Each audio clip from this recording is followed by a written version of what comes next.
Couple more appointments.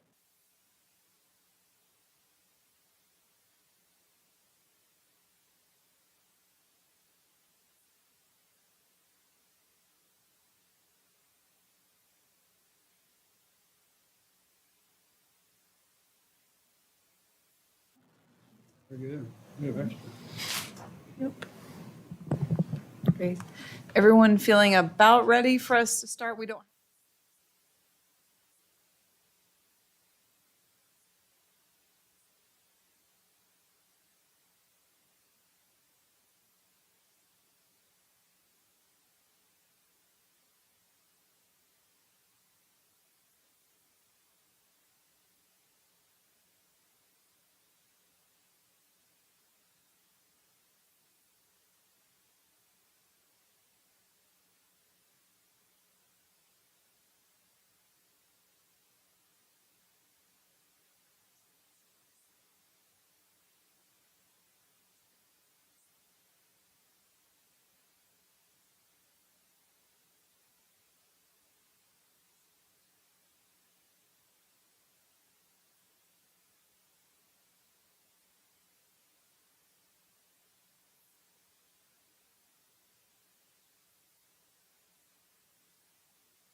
Good evening and welcome to the City of Farmers Branch Planning and Zoning Commission Study Session Meeting of Monday, June 10th, 2024. It is presently 6:12 p.m. With calling to order our study session, we have a new item up first. That's item E, public comments on the study session item. So I just wanted to inquire if anyone was here to make public comments. Seeing none, we will move to item F, which is our normal study session. Item F1, we will discuss regular agenda items, which takes us to H1. Consider approval of the May 13th, 2024 Planning and Zoning Commission minutes and take appropriate action. Commissioners, any errors, typos, additions? Small one. At the bottom of page 2, it says a motion was made by alternate Commissioner Miller. So, We will correct Thank you for that. no I'll problem. make that correction. Not a big deal. Just noticed it. Thank you for that correction. All right. Seeing no other comments, we'll move to item I1. Consider a public hearing and consider the request for a zoning amendment for industrial development on approximately 7.36 acres located at 1751 Valley View Lane within the Planned Development District 77 zoning district and take appropriate action. Lily, you'll be presenting? Fantastic. Direct all your questions to me. Commissioners, questions for Lily on this? Yes. One thing that, as I was looking at the diagrams, there was quite a bit of square footage in the landscaped area that was marked as either future trailer storage or future parking. Now, was that square footage included in the landscaping total because it was green, even though it's permitted by this to be turned into pavement? Yes, that's a great question, Commissioner. So yes, the total square footage for the landscaping does include those sections. When and in the future, if that does get developed for those purposes for either the pedestrian parking or the general car parking or the trailers, that will be updated when they do their site plan and administrative approval. But it's still, even with that, it would still seem that they've got 114, nearly 100,000 square feet of landscaping there, which is still not quite a third of the total. It's like 2 acres. Yeah, that's a lot of landscaping. It's quite impressive, actually. To add on to what Lily said, the future trailer storage that's called out specifically, that is something that would require a specific use permit in the future. So even though it's kind of shown on the plan tentatively, that is not allowed by right, and they'd have to come back through for that. Okay, thank you. That's good, good to know. All right, further Yeah. That was my only questions? question on One that. question about the road that runs behind the property between there and the soccer field. Currently, it feels like an old country road, right? It's kind of two-lane, no stripes, no, is that being improved with this construction? Or is that staying the same? This project is not including the northern section of Keenan Bridge. This development wouldn't include those street improvements. Right. There is some potential for that in the future, but not by this development. Right, I mean, as I drive that road, as it is now, there's nothing around, but when this is in there, I'm just wondering if that becomes a problem. The applicant did provide a couple of ingress and egress diagrams, neither which show any large 18-wheelers coming in from that northern drive. Is that a city-maintained road? Yes, I believe so. Is heavy trailer traffic going to cause any problems at some future date because of the potential weight limit on that road? Question mark. Yeah, that's definitely something our Public Works team looked at, and they agreed that truck traffic would not be appropriate on that northern section of Keenan Bridge Road. As it turns towards Valley View, that section is curb and gutter and is appropriate for larger vehicle traffic. And so in their diagrams, they show trucks only entering and exiting on Keenan Bridge and on Valley View. On Keenan Bridge that goes east-west. Right. Keenan Bridge that goes north-south. Keenan Bridge north-south would be the improved portion. East-west okay. between this side and the soccer field is not envisioned for a Oh, truck. okay, I misunderstood. Thank you.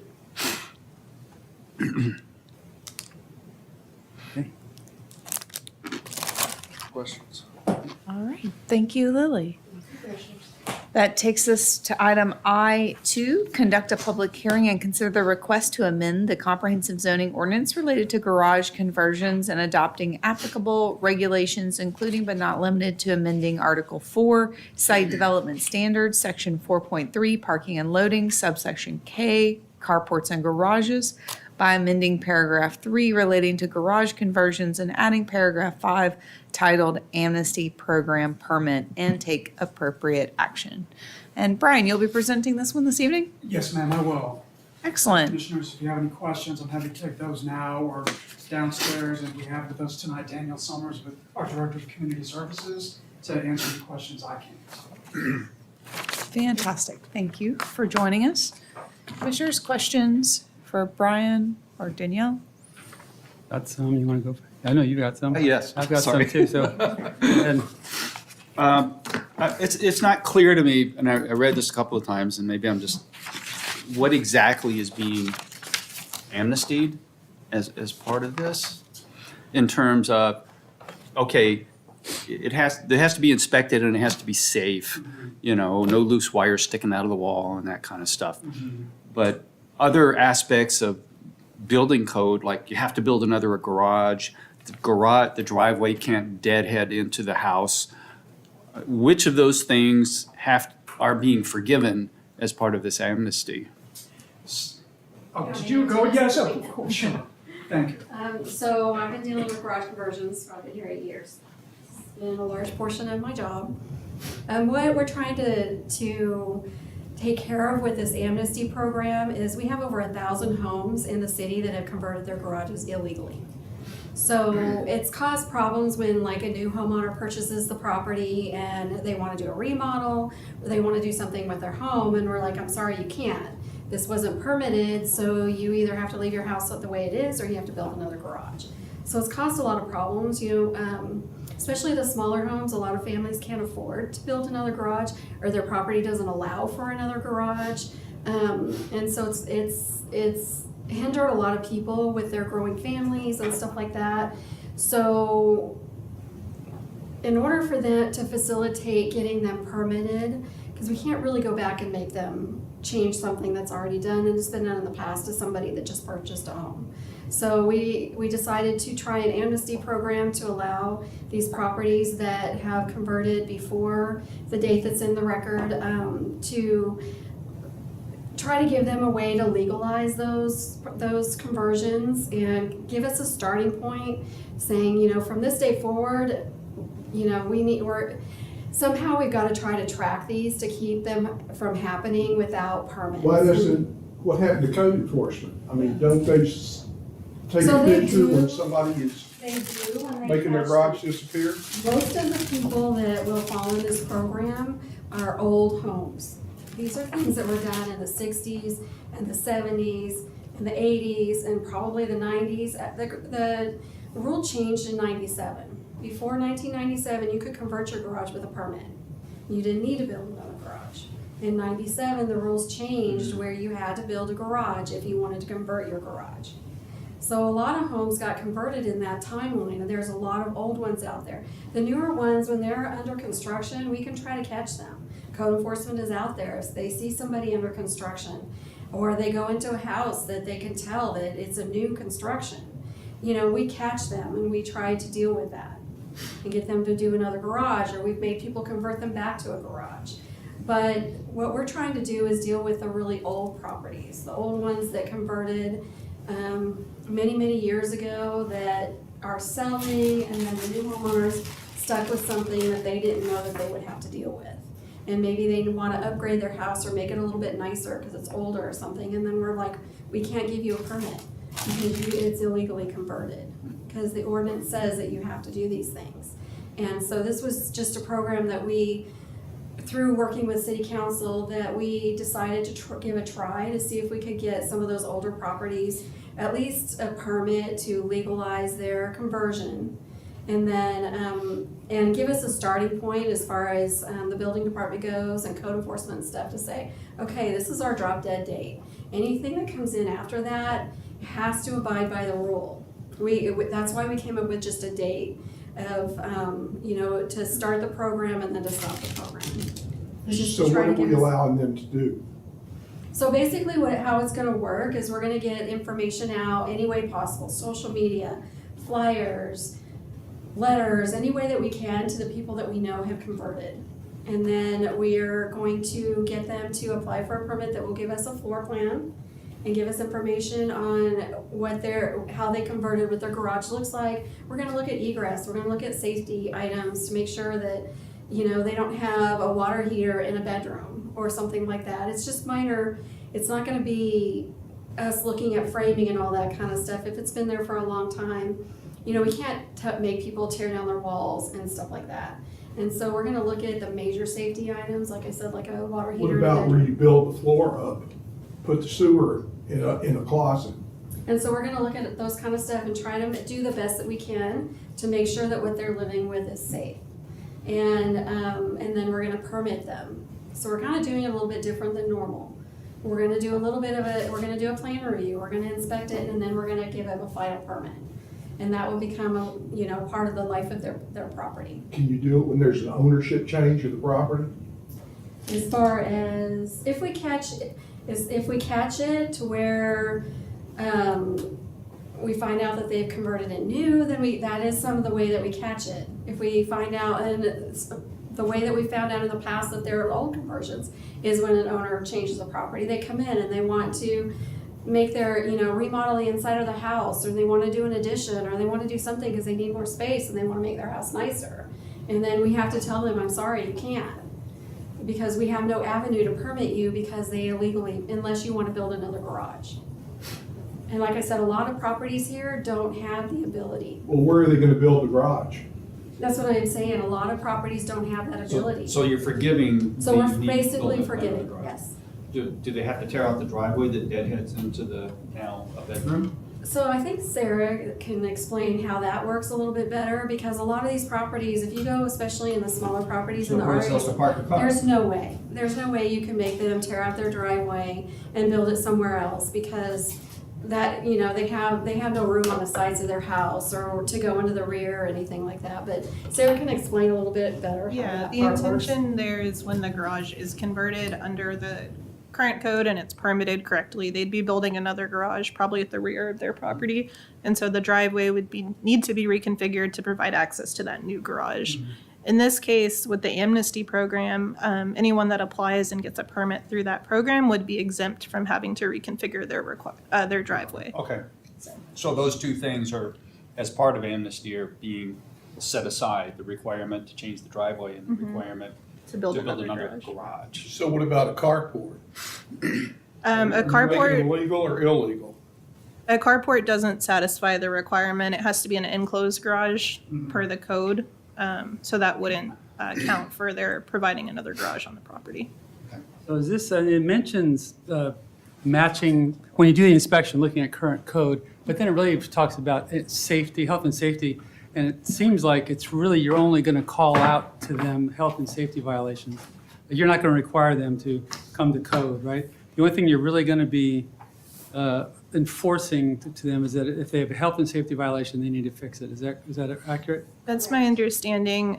If there are issues identified during the inspection, then the owner would have to go and pull separate permits to address those issues and bring it into compliance.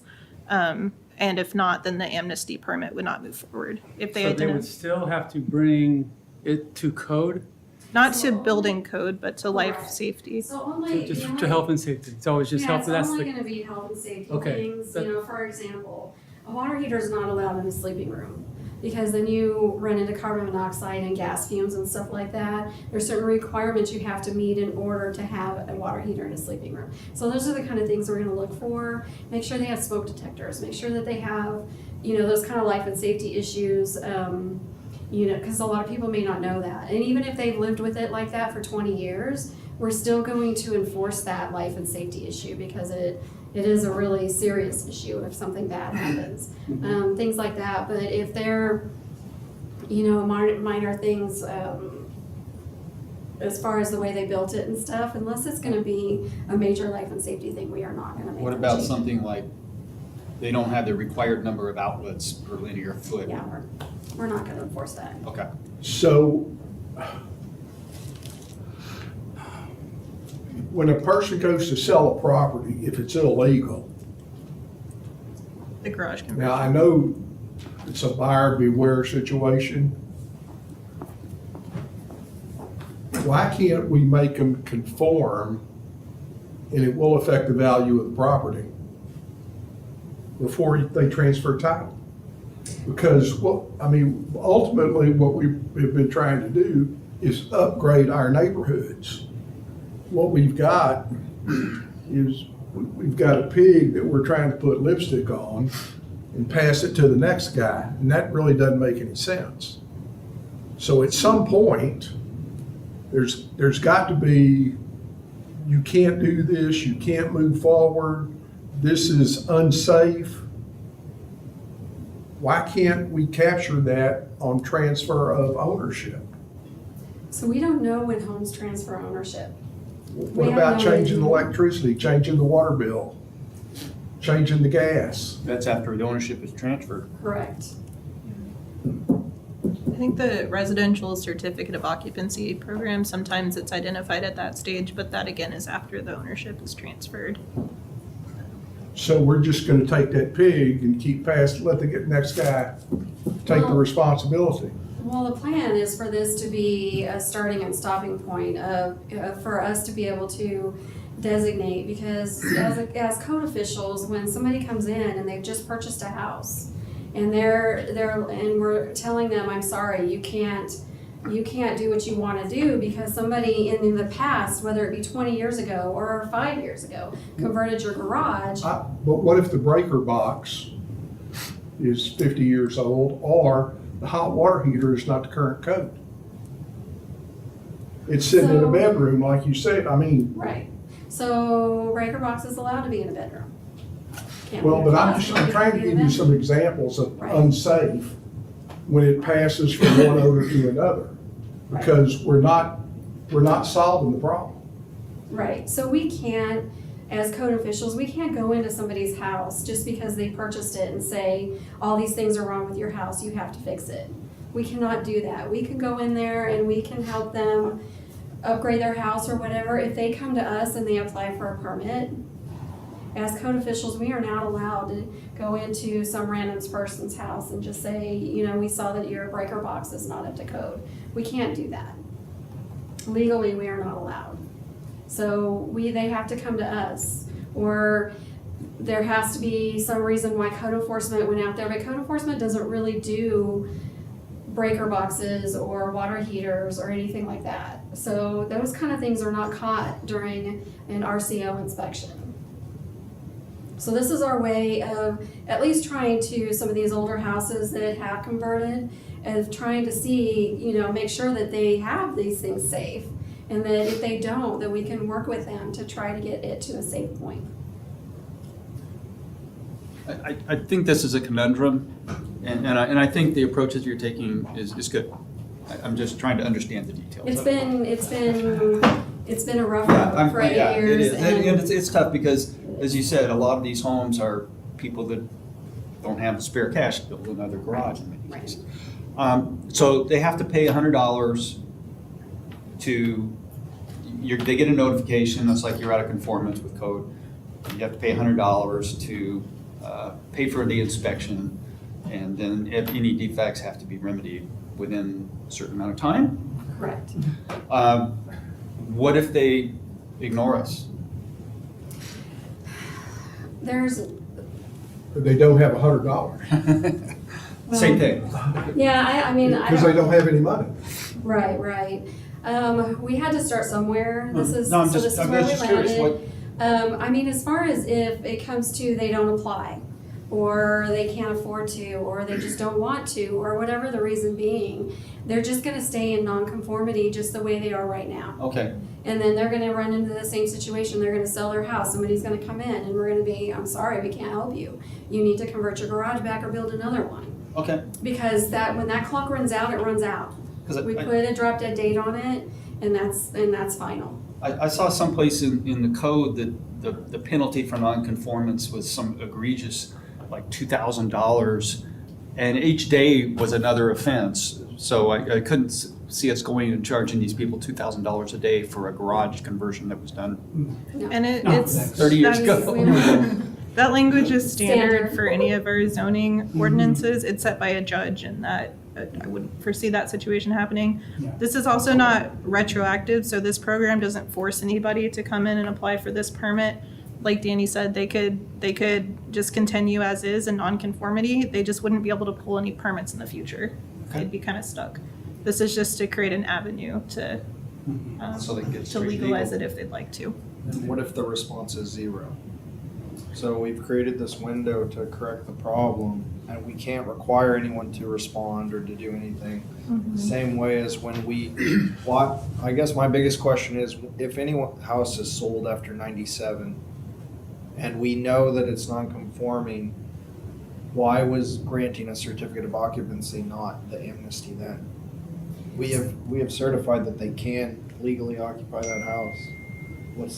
So we're not involved in a person buying a house, or when they, once they go through their escrow and it's their home, we're not involved. And it's really hard to go back to a homeowner that, we find out that, they converted their garage and you just purchased it, to force somebody. We don't have an avenue to force somebody that's just purchased their home or whatever to build another garage or to reconvert their garage.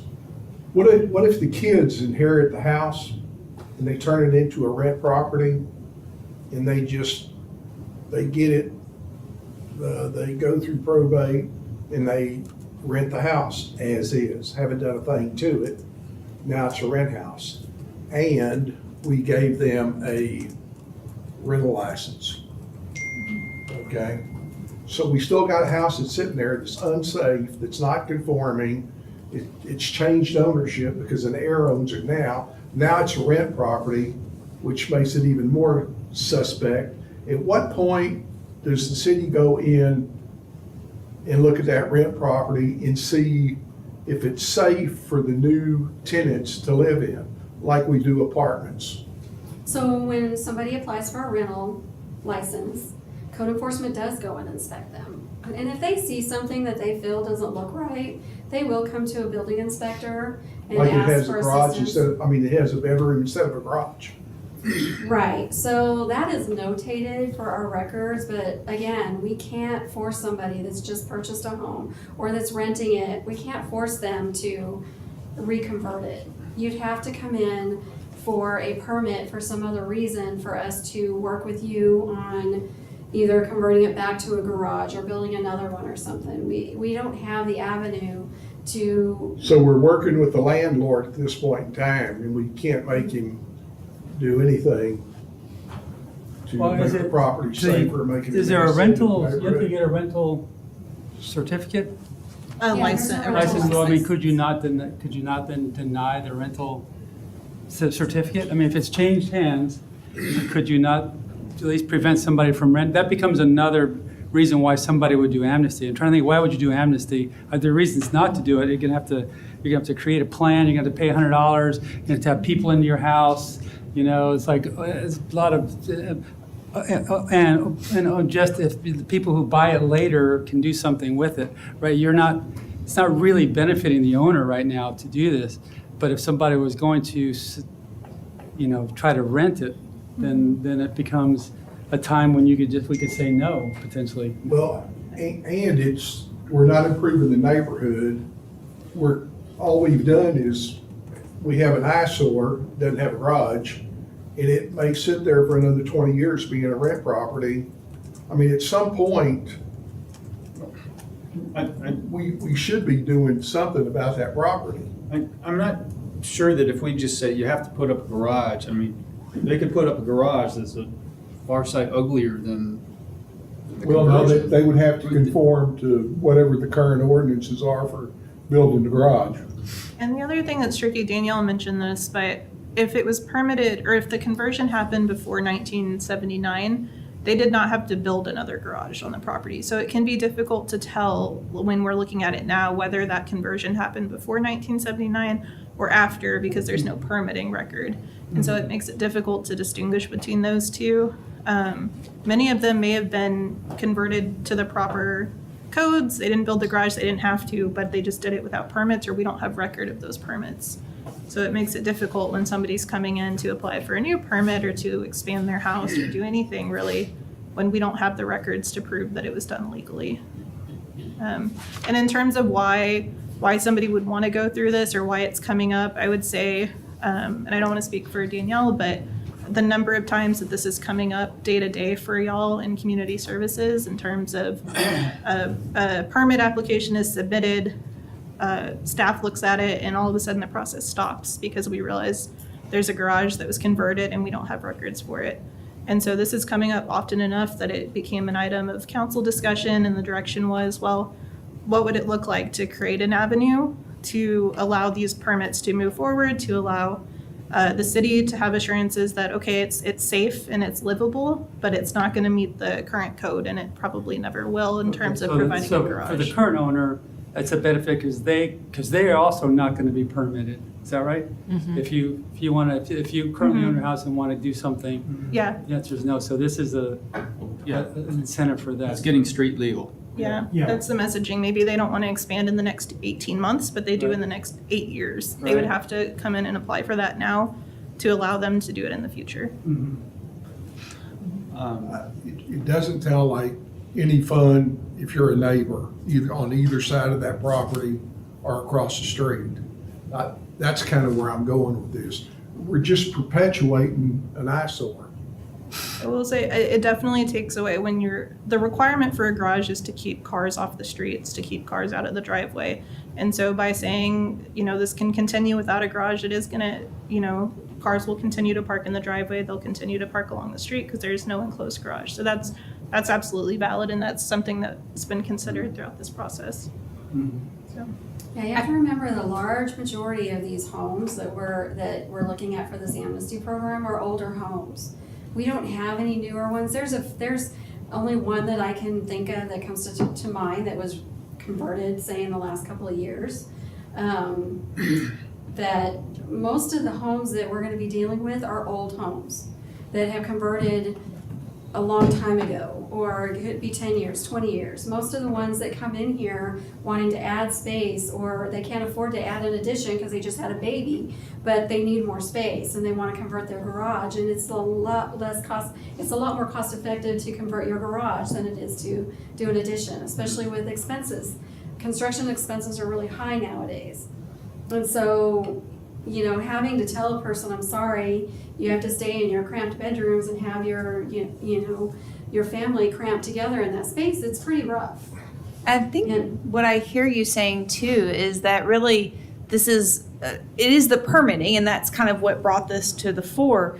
But really, it's a quality of life issue, and also in terms of maintaining our neighbors who've maybe even lived here for many years, but allowing them to continue to live in their home, to receive this, you know, potential for future permitting, and then maybe at a later point to make some improvements on their home. Like you said, it could be 8-10 years from now, but really thinking about from a standpoint of the fabric of our community, those are our neighbors who've been here for some time, and I think that to me is a part of this as well, in terms of that community fabric, quality of life, and this permitting.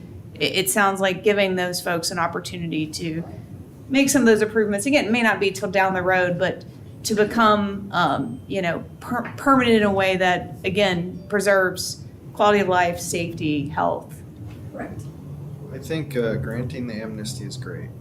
The issue that I'm running into is that we put a deadline on it, and then we're requiring the current owners to comply with this deadline, but we have no, catch-all for, they can sell the home and not notify the new owner, and then we don't get a notification to grant certificates of occupancy until 2 years later for some reason whatsoever, and then the amnesty time has passed and it's at no fault to the new owner. So we've basically kicked the can down the road, and we're relying on the current people to be good citizens and do their due diligence, and we have no check or balance for the future occupant of the city to grant amnesty. Or so it almost feels to me that the trigger should be, once we've notified the current occupant or something. We're gonna do a major amount of reaching out to people to try to get them to apply for this. But the it best that we still, can. it still doesn't help if that person just throws it away, doesn't respond, Right. sells And the that- home and and doesn't disclose the issue. Mhm. There's And no that's- recourse. That's 99% of what Well, happens. if, Nobody discloses it. actually, if they are in non-conformance and have been formally notified of that, and they sell the house without disclosing that, then the buyer has recourse against the seller. Yeah, but. So you said they had no recourse, they do, Hire an but- attorney yeah. and go, It'll be another legal problem. Yeah. nightmare for that. I mean, we're creating a nightmare scenario. No, we're trying to alleviate some, actually. We can't alleviate all of them. But I think the effort is a good faith effort to Well- alleviate at least some of them. What I'm hearing you say, and what I wonder is, to the degree that this amnesty program right now, with a strict time limit, is successful, remains to be seen. Like you said, the number of applicants. But if it works in such a way that it alleviates some of this, Some, it will be good. yeah, then I wonder if there could be, a revisiting or an opportunity to reconsider any future amnesty, and I don't think we write that in here. I'm not saying that. I'm just saying if it proves successful and there becomes another outcry, that there's a sufficient, momentum behind it, I suspect we would revisit it and Yeah. designate another time I mean, period. I just feel like someone's gonna fall through the cracks, and enough outcry is not gonna save the one or two that falls through. Right. It sounds like we have a list. You said there's a list of 1,000. Are we going to monitor the list and see who responds on that list that you have known? We are. And of those, I guess that we can judge the success of the amnesty program. And then, but if we put a deadline in it without a trigger to reopen, because maybe the response wasn't adequate, maybe we only get 20%, maybe we get 30. Can we put a trigger to know what percentage is a success? Well, we haven't really discussed that part of it. I mean, there's always the opportunity that if we find that not very many applied for this or whatever, there's always the opportunity to revisit in the future. What we're trying to do is open a temporary door right now. It's very, very hard. I have gone into houses in the past of people saying, well, I bought it this way. And then they need more space and they want to keep their garage conversion. And so in the past, we have gone into those houses to try to determine, well, my neighbor said it was done in 1960 or whatever. And we've gone into people's houses and at their permission with them and looked at framing, got up in the attic and tried to decipher on, do you think it was really that old or, and it's almost impossible. It doesn't take long for framing and insulation and stuff to start looking old. So we kind of decided not to go that route anymore because it was just too hard and nearly impossible to figure out timing. And so if we don't have any records, then it's hard to go by. My neighbor said it was done, this long ago or whatever. So this is the avenue that we came up with to try to help the residents, through a difficult time right now. Yeah. And I will- I guess my biggest thing is if we tie it to this amnesty program rather than when it's identified, whether it be from a permitting for new construction or certificate of occupancy, that seems to me a more appropriate trigger than just a blanket, hey, notices are being mailed out. The other thing I'd like to circle back to is have we talked to the city attorney about what is a fair notice and how many attempts we have to do before it's appropriate? So yes, we worked really closely with our city attorney to vet out this program and the ordinance that has been written and to come up with a timeline. We started out with 6 months and then we moved it to 12 months. Then we decided to give it a little more time and we moved it to 8 months to give people a little more time to work through whether they need to come up with $100 or they need to decide if this is what they want to do. 6 months just wasn't enough. So, we've tried to give as much time as we can without leaving it open, in perpetuity for trying to keep track of it for, a staff level type. It's going to take a lot of staff time to get this up and running and start for that 18 months. So we wanted to have an endpoint to kind of help with, because if we were to leave it the way it is now, but leave it open, let's say we just leave it open and not give a deadline, but we say any house is converted before July 1st of 2024. So 25, 26, 27 comes along and they're gonna say, well, my house was converted before then. We're not gonna be able to tell. So we kind of needed to put an endpoint to where if code enforcement goes out or building inspection goes out, they see somebody doing the construction at the time, they can stop them and they can make them comply with what the current code requires. Did the attorney comment on the form of written notice that is required and what the frequency is? Because you said you were going to publish it in a large format so that it would be open to everybody. And then it sounds like we have 1,000 homes are we physically mailing it to every home in the city or is it those targeted homes? And then you said that we may not even know certain homes that are not conforming. So is it every home that is going to get a notice? The tentative plan is to put it out on social media, put it in, every month when you get your water bill and you get that branch review or whatever, to have something in there. Every social media avenue, we can put it out there. We're going to put it out in that. We're going to do a letter. We're going to mail it out to everybody.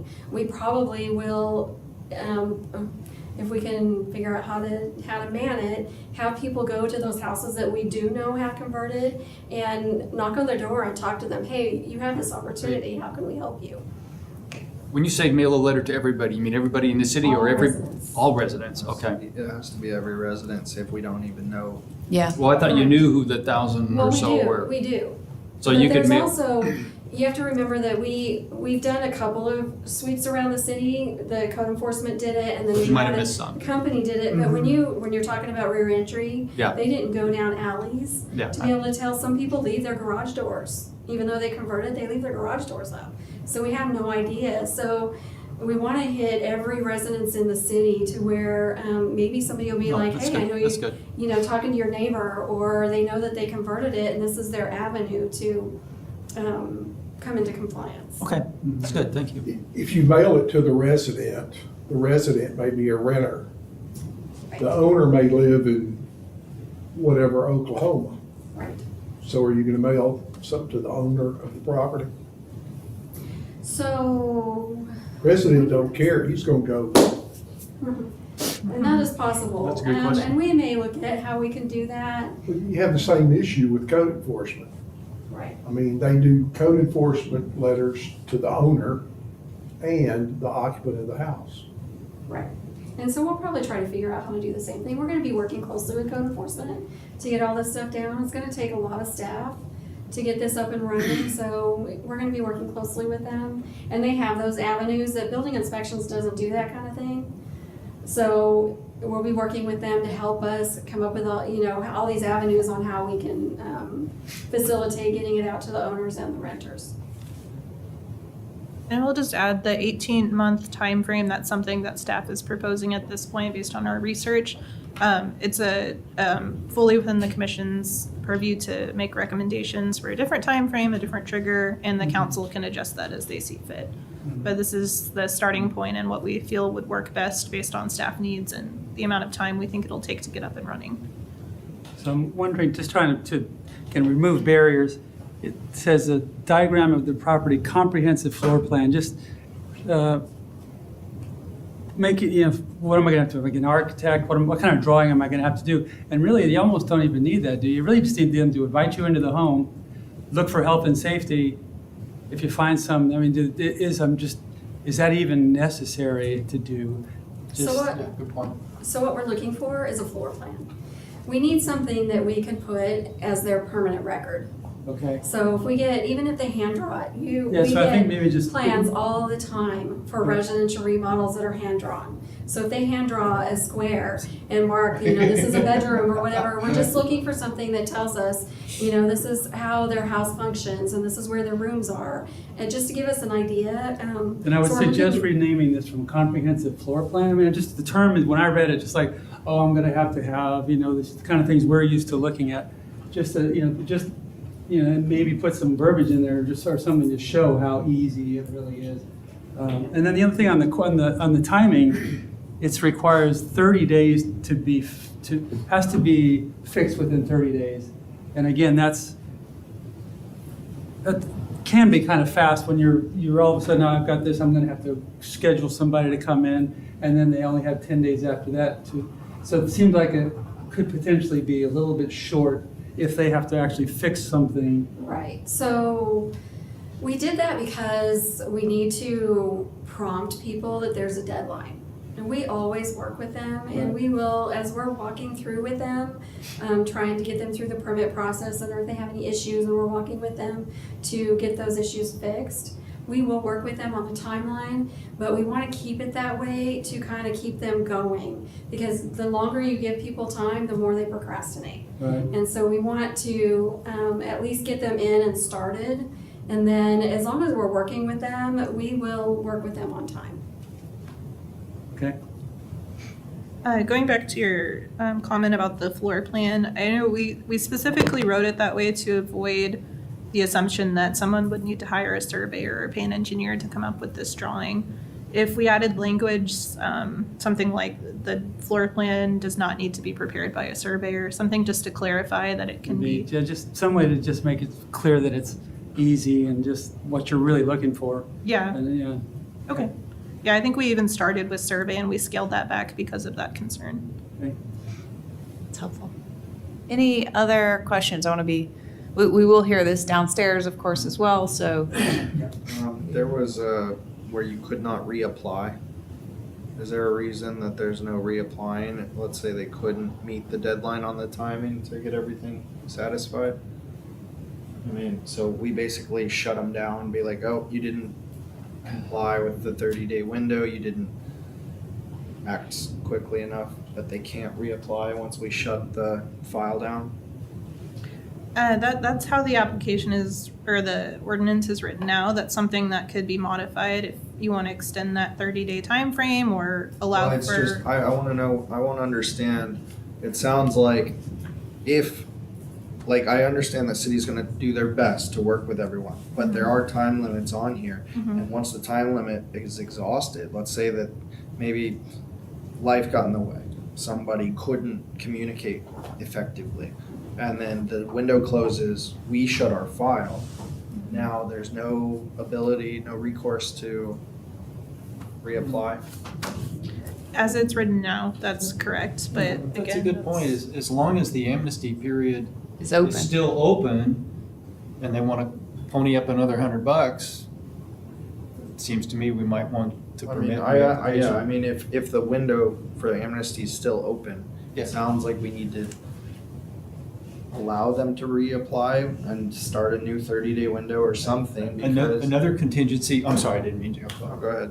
Would be if it changes ownership during the middle of the, first seller ignores it, sells it, and then now the buyer can't reapply because we've already. Yeah.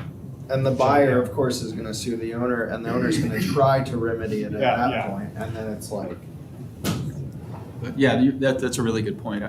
I like the idea of letting them reapply as long as the amnesty period is still I active. mean, we can be flexible with people. We always are. We always try to work with our residents.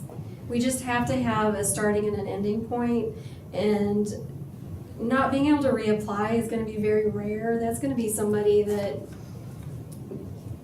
maybe it didn't like what we had to tell them or something like that. It's gonna be very rare that we're gonna run across somebody that's gonna apply and not either get the permit or, no, I For think some most people reason- won't apply in the first place if they don't intend to correct. do it. I'm just worried that the verbiage in the ordinance locks it without a recourse to reopen. Yeah, if that's something that you'd want modified or removed, we could definitely work with our Has a attorney. legal person looked at this today? Yes, Yes. yes, our attorney Oh, drafted the so- ordinance. But if y'all would like to make that part I of your guess, motion. I guess my biggest concern is city, our planners are great and they're like, we're gonna work with everybody. But they're also need to follow, because if we create gray areas here, then, so the language is strong. And we're like, yeah, but we ignore the language.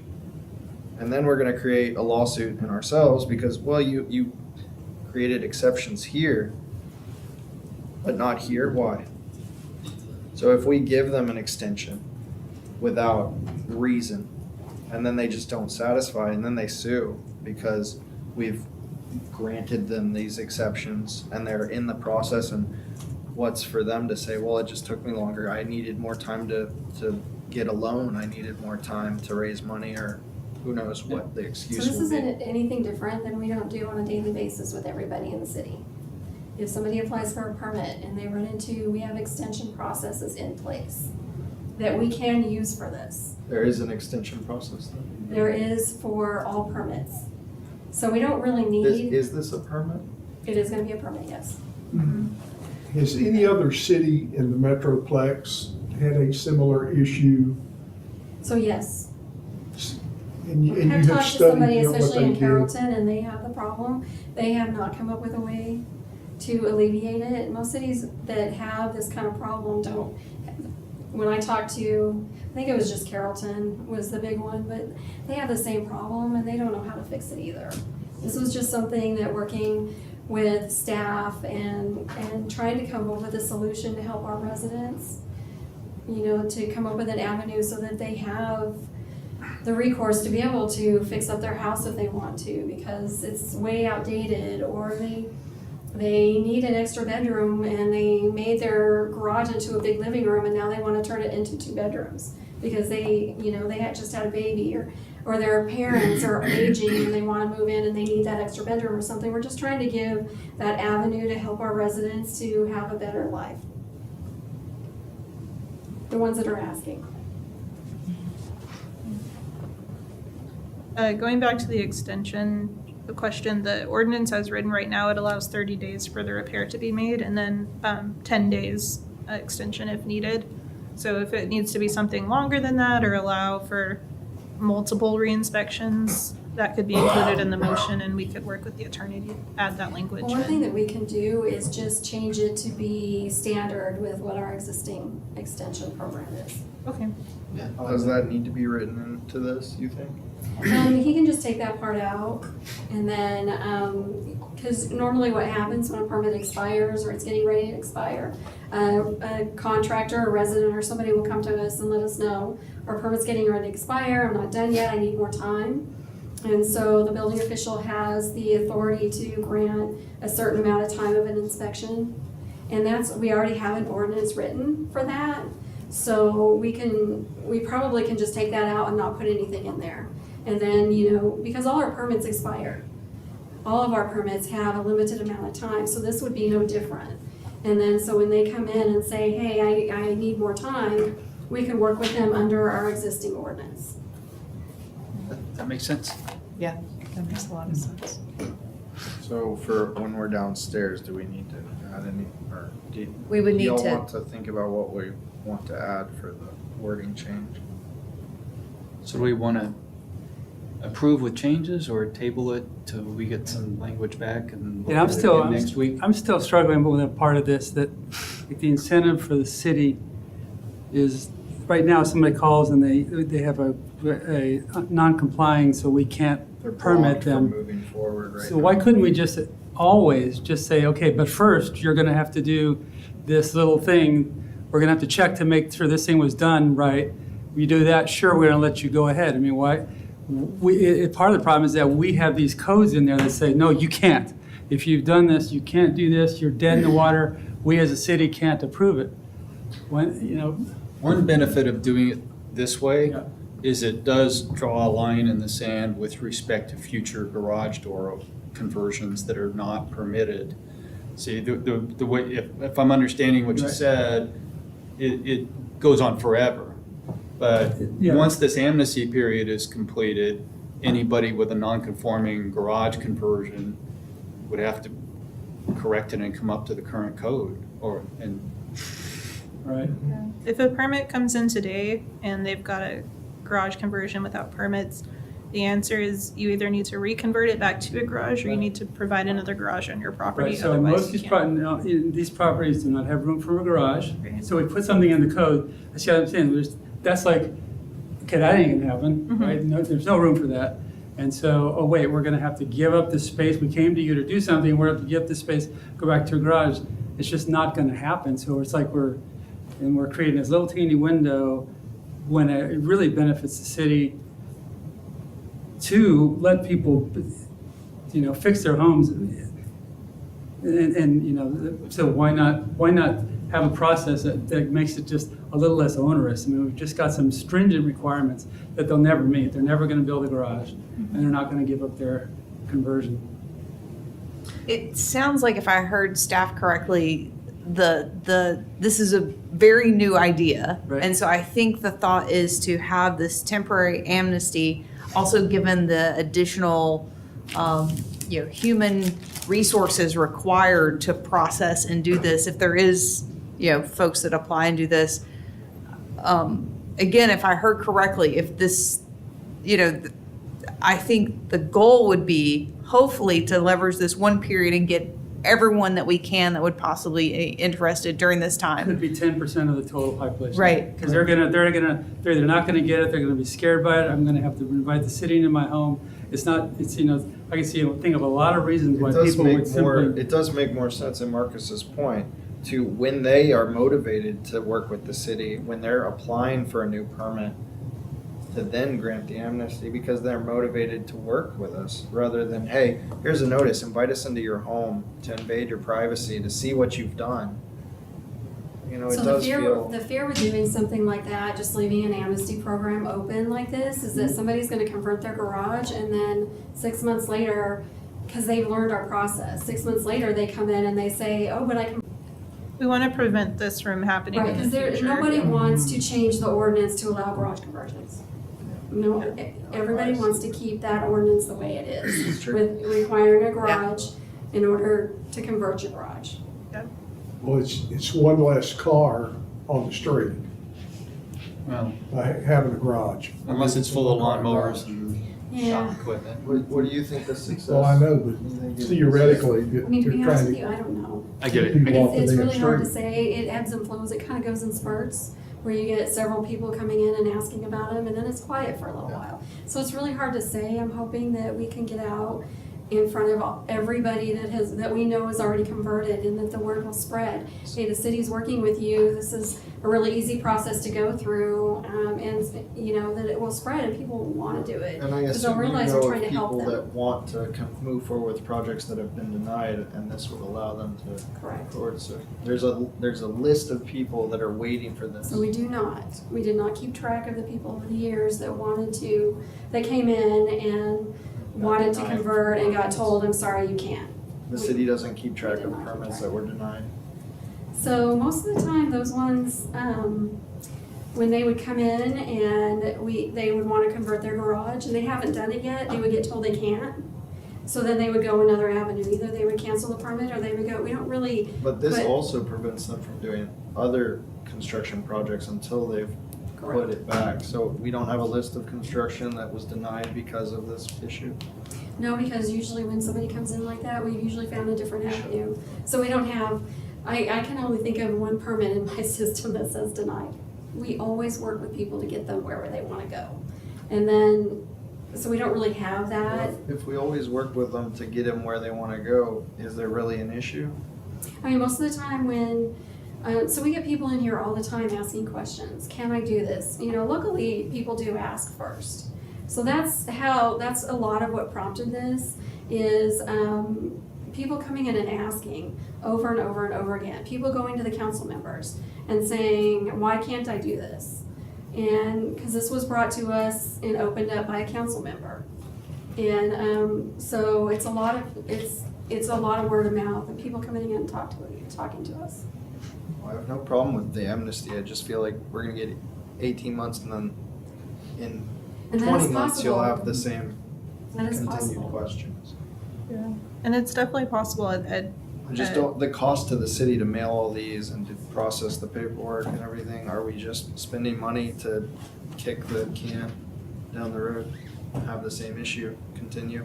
To maybe alleviate that somewhat, would you say instead of 18, 24? I mean, there's I don't not. think there's a time, because as soon as it ends, anyone who wasn't, because extending the timeline, you would have to continually mail these notices until everyone has satisfied it. So the timeline doesn't even really matter to me as much as, like,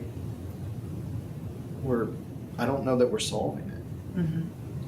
I don't think there's an expectation that 100% of the people We're will gonna correct, ever come in we're gonna make for it easier permits. for a lot of people, but Yeah. I don't think there is a great solution.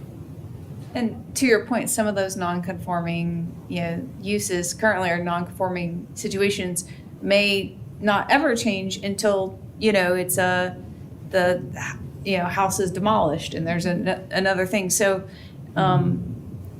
yeah, I agree that it's unlikely that it would be 100% absorption. Do we have an estimate of the cost of rolling all this out, the mailing, the notices, everything? We do not. We haven't gotten that far in the process yet. I was just thinking of the notices, and I mean, I'm assuming you guys have given a lot of thought to that it would be a friendly, hey, not here's a contract from a lawyer that's designed with whereases and notwithstandings, but something that is understandable, clear, that this is a good thing for you, Right. and here's how you go about it, and it's simple to Yes. do. We are gonna make it as friendly as possible, because we do realize when you get a code official coming to your house or sending you notice, you're automatically Yeah. gonna worry that something's wrong. So we're gonna engage it as positive and friendly as we can Good. to just put it out there that, hey, we're here to help you, and this is an avenue that we're trying to put forward to help you come into compliance, to hopefully alleviate some of your issues either you have now or you will in the future.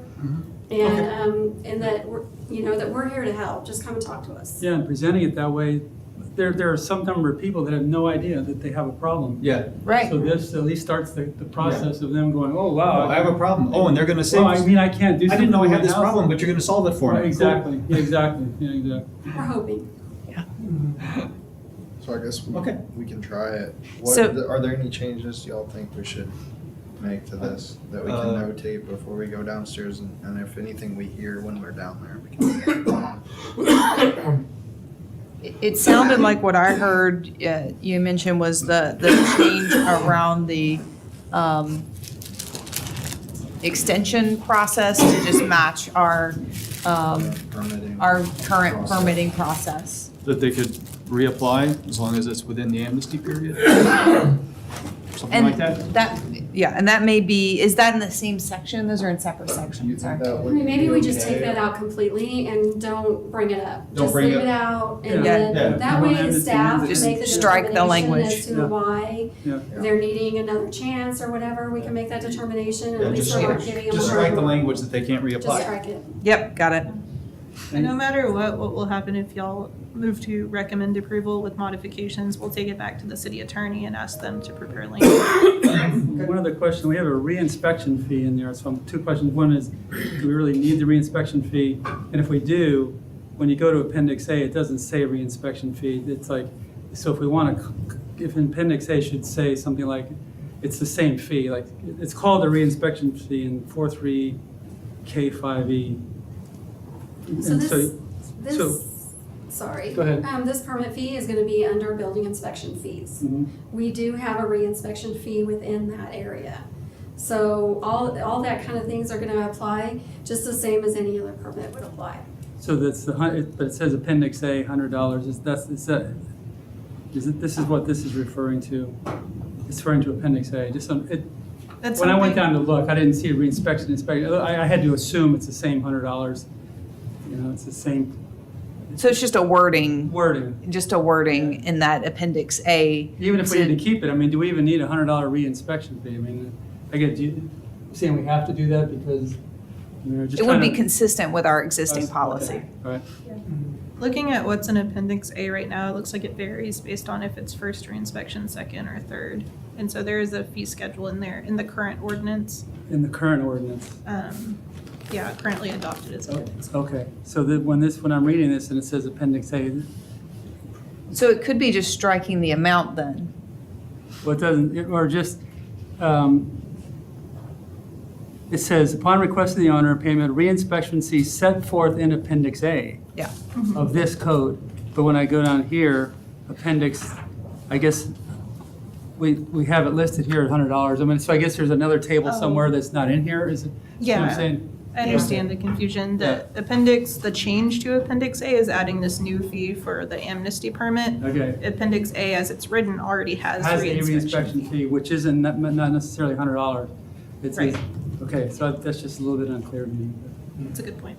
So is the total cost of this amnesty $100, or is it $100 and then plus the reinspection fee, which is somewhere outlined elsewhere? It's $100 for the initial permit. If there are repairs needed and they have to go through a separate process, then the reinspection fees kick in. So the amnesty program is $100. So let's say that they have something and they need to replace their water heater. They're gonna go pull a water heater permit, and that's gonna be completely separate from the amnesty program. Unless they repair that, and that permit is finalized, and then their other permit, their amnesty program will be finalized. The reinspection fee, and maybe we need to look at that and how it's worded, but we only charge that for certain scenarios. We don't use it every single time. If we go out, to inspect somebody and they have an issue, that's an avenue for inspectors if they need to use it. We don't charge it to everybody, because there's a minimum fee for each permit. Re-inspections are an avenue for us to use if we're having excessive inspections or going out on the same thing over and over again. Thank you for clarifying. That's very helpful. Okay. All right, so I think we have our thoughts together for when we move downstairs.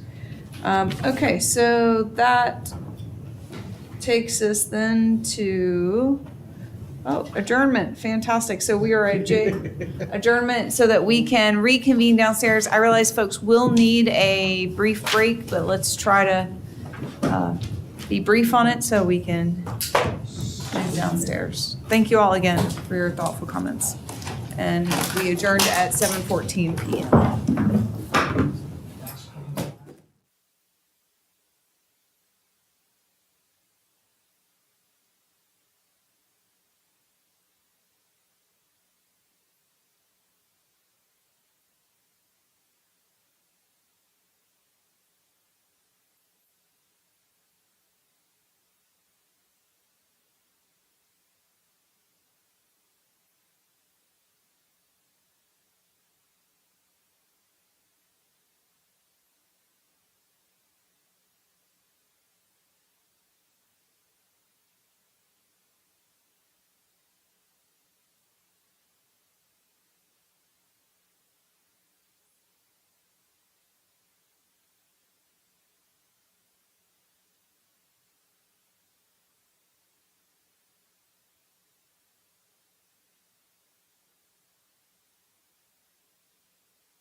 Good evening and welcome to the City of Farmers Branch Planning and Zoning Commission meeting.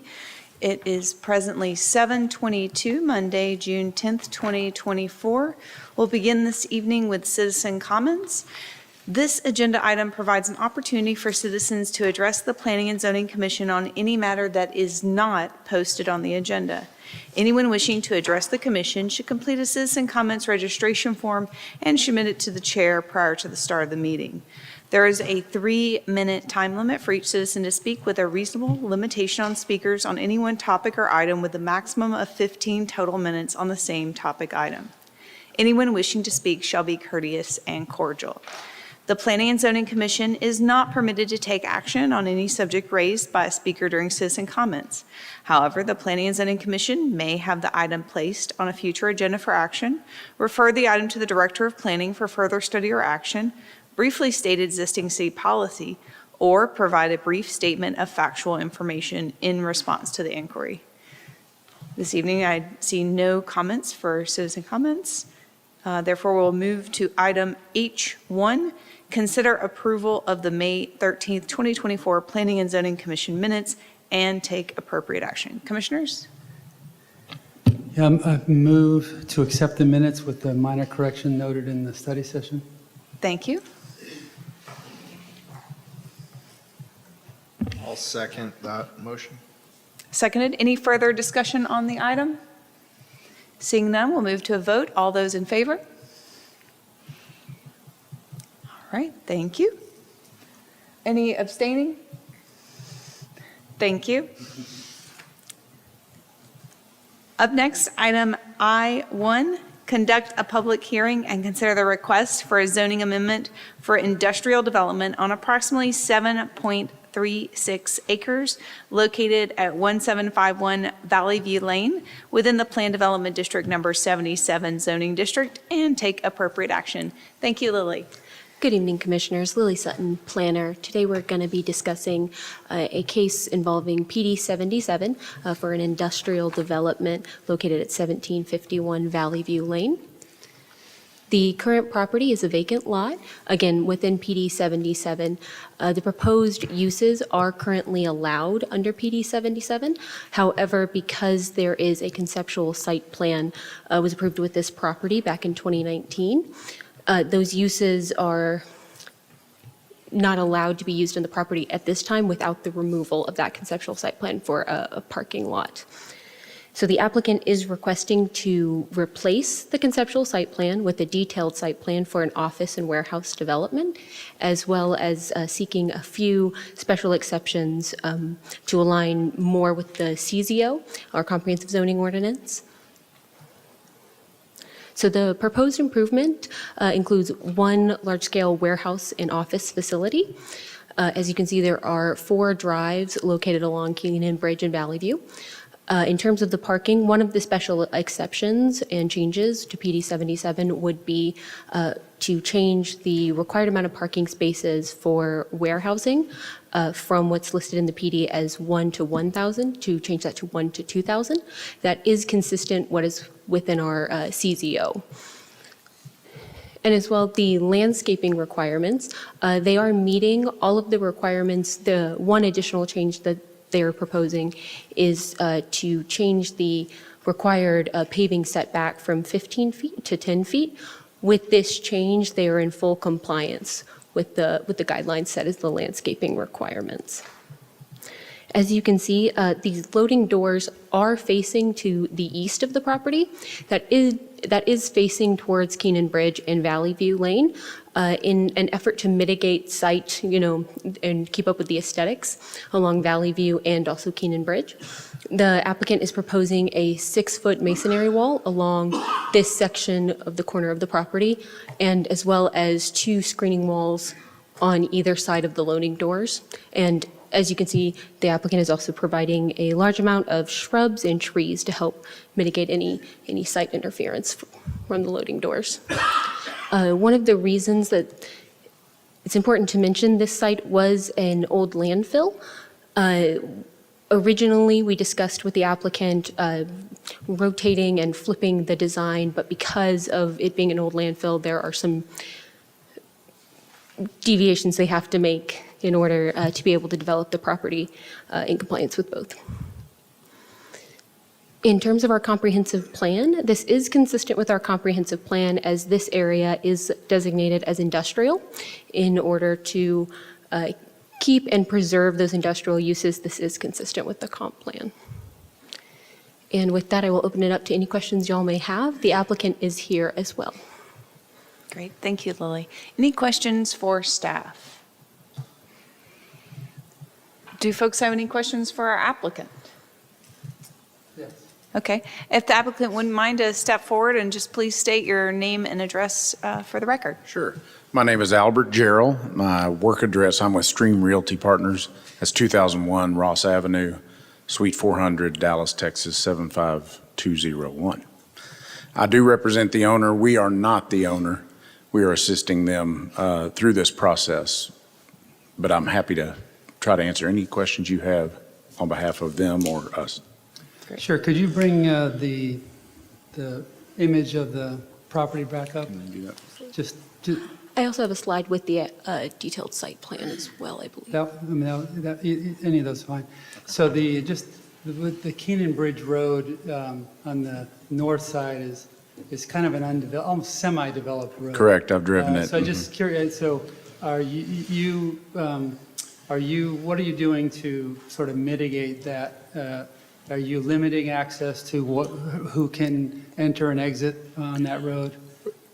We are happy to use signage to limit access and say no trucks on Keenan Bridge. However, I think just the layout of the site, the truck traffic should come in and out off of Valley View or the improved portion of Keenan Bridge. It'll be very difficult for them to either Right. enter or leave the site by going all the way around the corner of the building.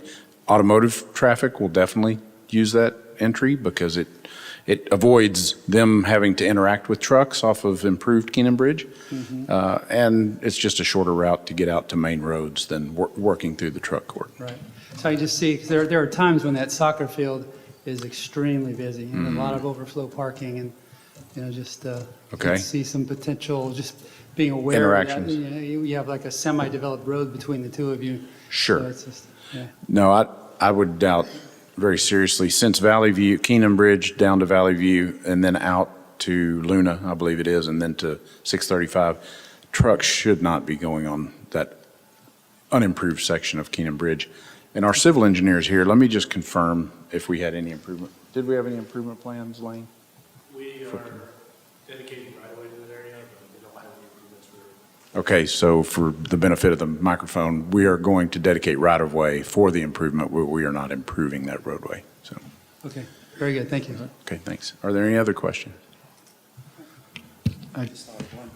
Are you going to either permit or prohibit overflow parking from the soccer fields onto your automotive parking on weekends? I would have to ask the owner. I would suspect that they would prefer people not to park there, but these people they are a family.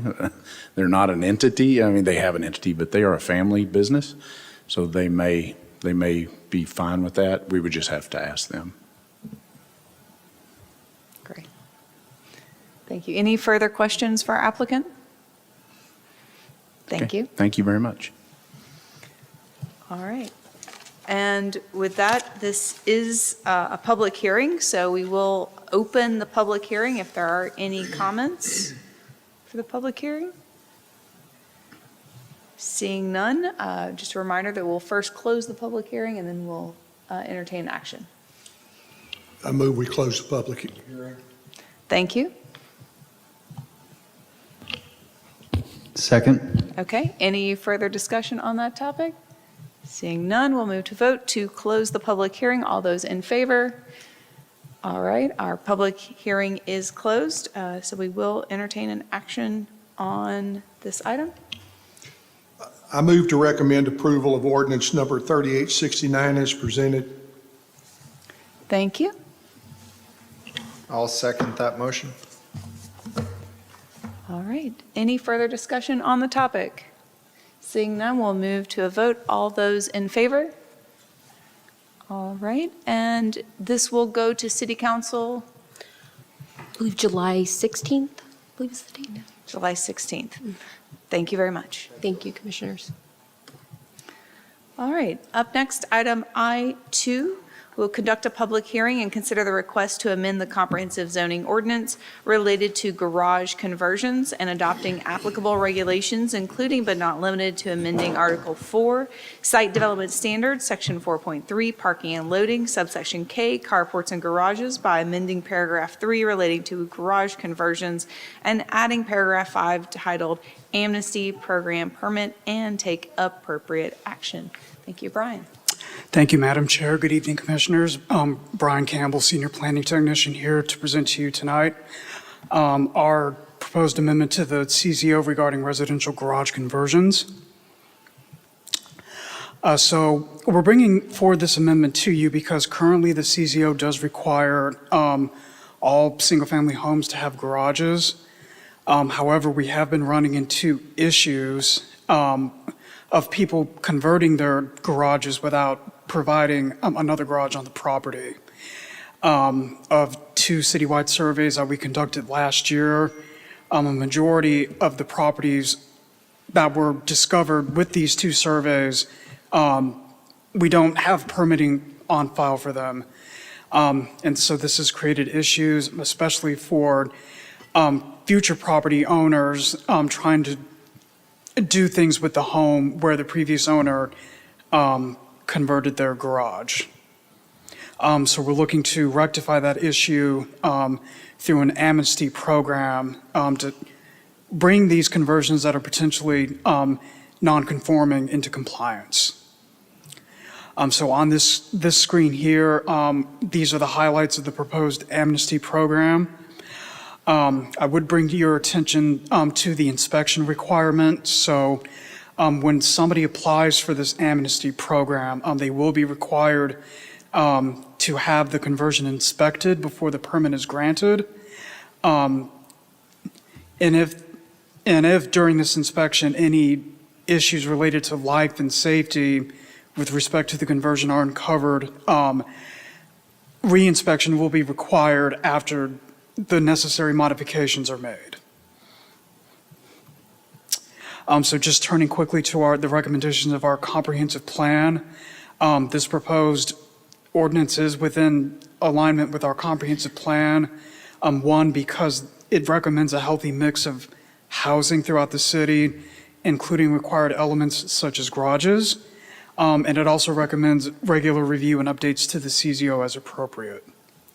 On May 31st, we did notice for this case within the Dallas Morning News, and as of tonight, no written correspondence has been received by staff. That concludes my presentation. I'm happy to answer any questions. We have Danielle Summers, our Director of Community Services, as well, to answer any questions, and I thank you for your time. Thank you. Commissioners, any questions for staff, either Brian or Danielle? I just want to, this is an opportunity for residents, right? Because Yes, sir. they are currently non-compliant, and it's giving them a path, a relatively easy path to come in compliance. It's not punitive. Yes, in sir, any that's way. It's correct. really, so and in the study session, you talked about how you intend to promote it that way, that it's an opportunity, so, Absolutely. okay, thank you.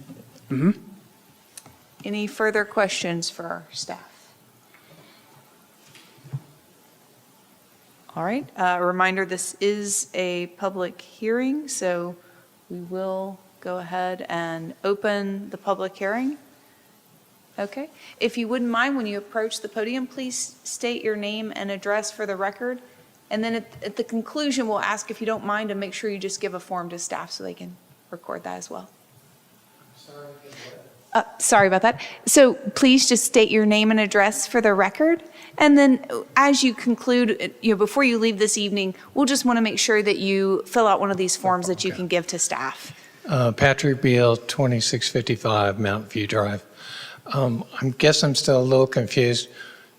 We're letting the people that bought a house that had a converted garage unconvert the garage for a $100 application fee. It really wasn't very clear what was in the presentation. I'm sorry. Great. So I need to Yep. know what that was about. Yeah, and Danielle, would you want to make a comment or just give you did such a great job in our study session of giving a brief overview of the purpose. So Danielle Summers, Director of Community Services. If you can go to the mic, that way everyone can hear you. Sure. So this program is to give people an avenue that have already converted their garages. So it's not for future conversions, it's for old conversions.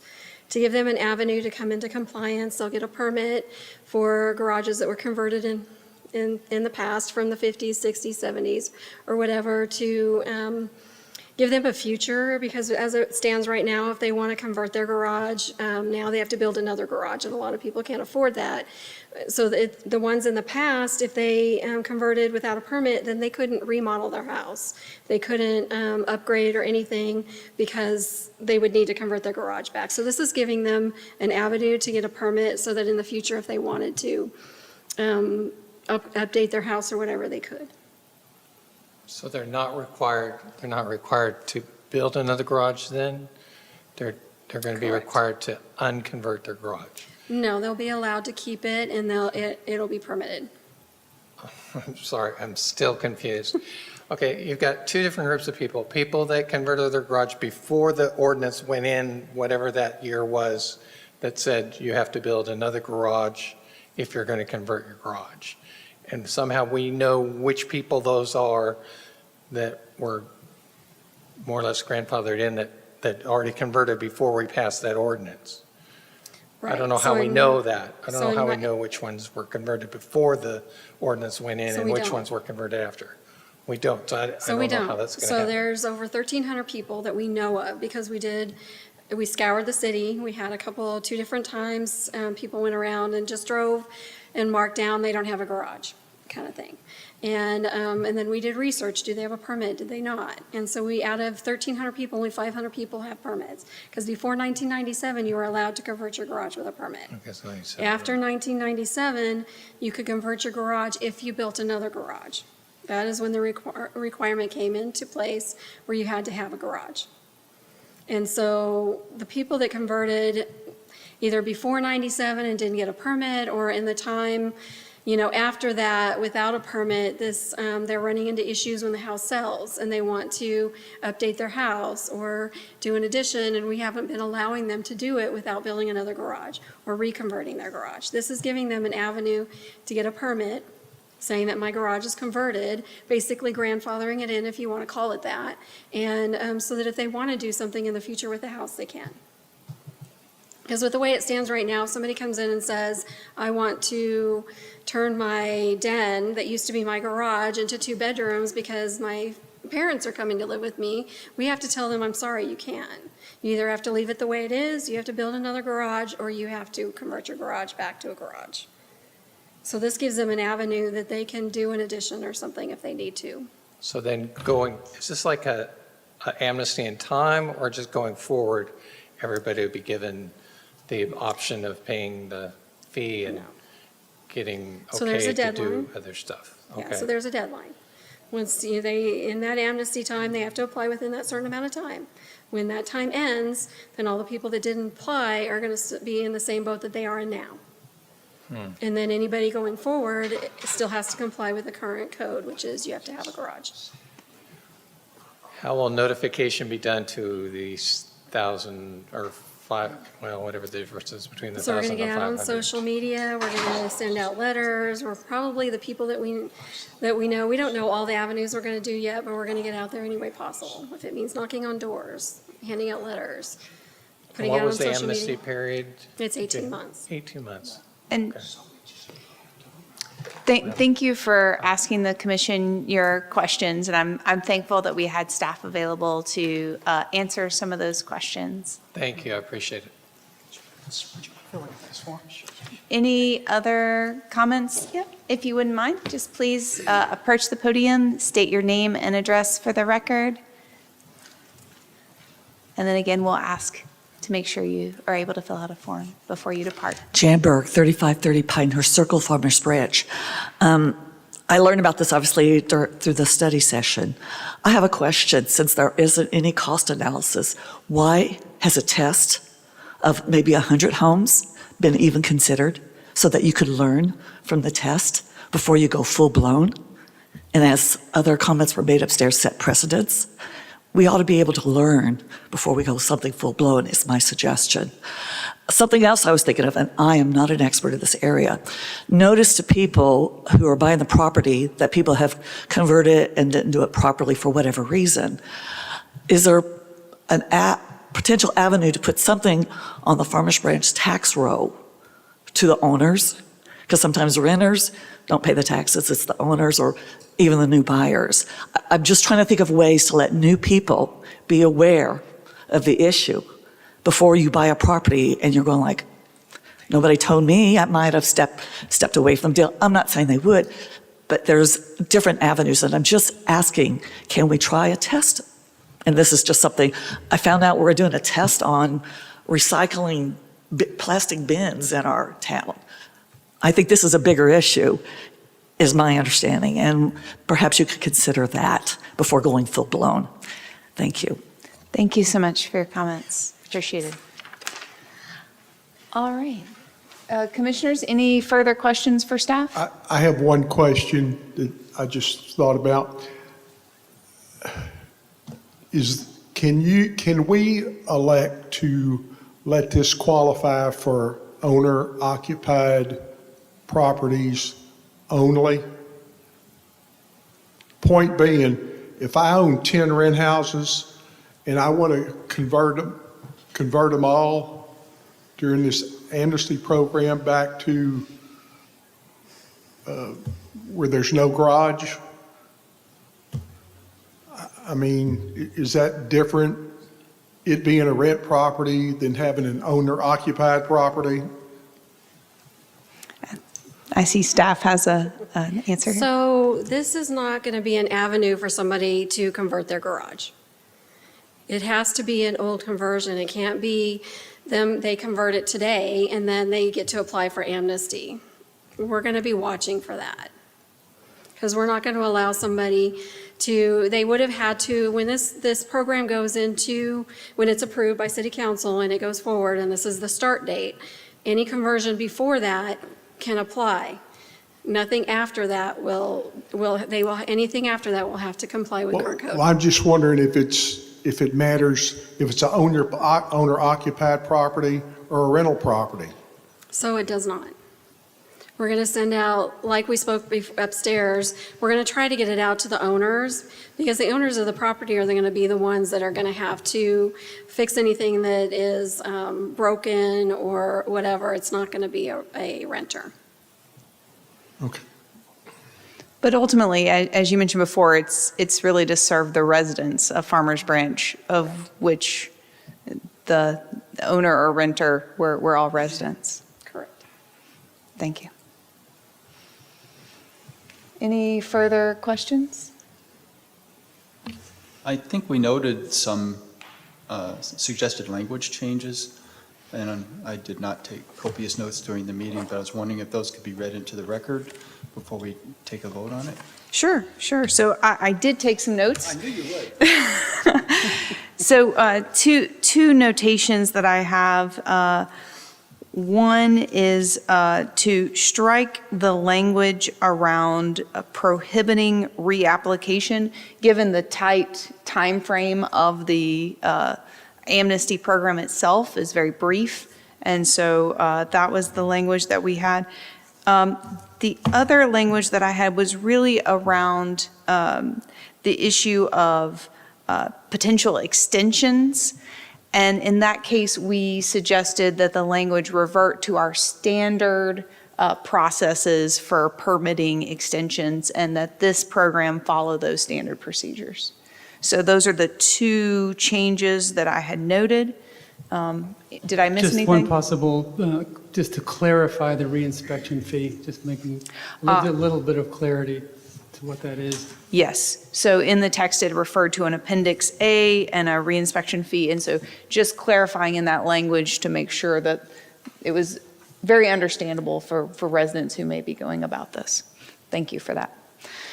All right. So those are the three changes that we discussed. So thank you for that.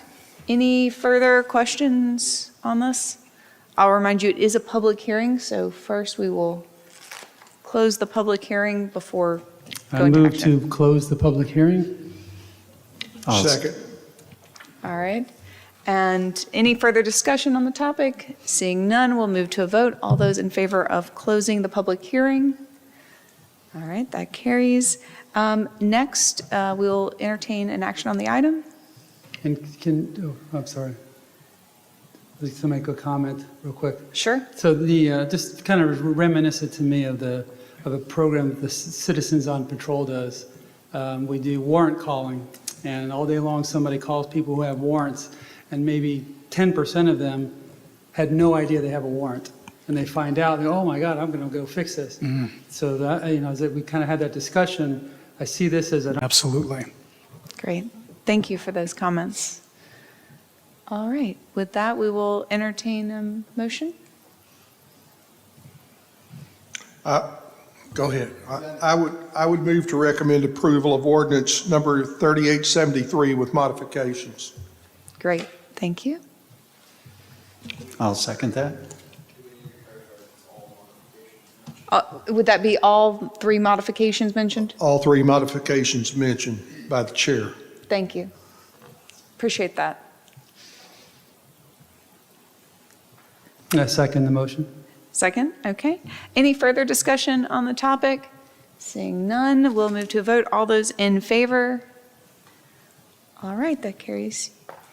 Thank you all. With that, that brings us to item J, adjournment. It is 7:49 PM. Thank you to the commissioners for your service. Appreciate it. Thank you all. And this one will also go July 16th to City Council. Thank you for that, Brian. Apologies that I neglected that. No worries.